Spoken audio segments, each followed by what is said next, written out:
જો બાળકને પનિશમેન્ટ આપવી જ પડે તેમ હોય તો ઉબુન્ટુ મેથડથી આપવી જોઈએ. આફ્રિકાની અમુક જાતિના કસ્બા કે ગામમાં આ પ્રોસેસ અત્યારે પણ અમલમાં છે.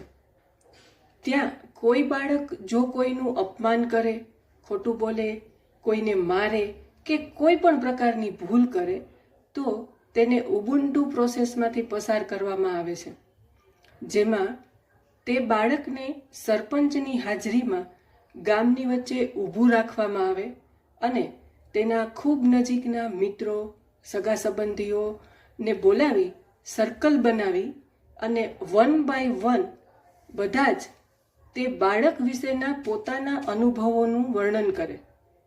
તે ગામના લોકોને અને ખાસ કરીને તે બાળકને સંભળાવે કે તે અત્યારે તો આ ભૂલ કરી છે, પણ ભૂતકાળમાં તે મને ખૂબ મદદ કરેલી હતી.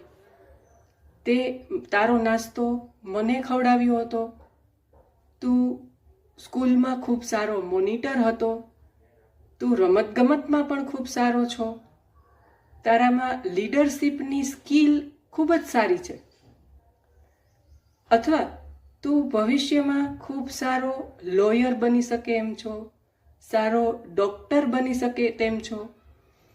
આમ બાળકને યાદ કરાવવામાં આવે છે કે તું ખરાબ નથી. તારું અત્યારનું બિહેવિયર એ તારી સાચી ઓળખાણ નથી.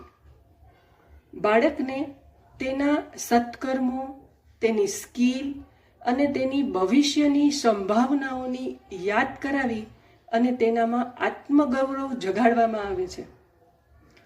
તેથી ત્યારબાદ તે ક્યારેય પણ આવી ભૂલ નથી કરતા.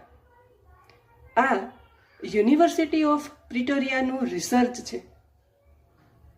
જેમ જામવંતજીએ હનુમાનજીને તેની શક્તિઓની યાદી અપાવી હતી, તેમ આપણે પણ આપણા બાળકના જામવંત બનીએ.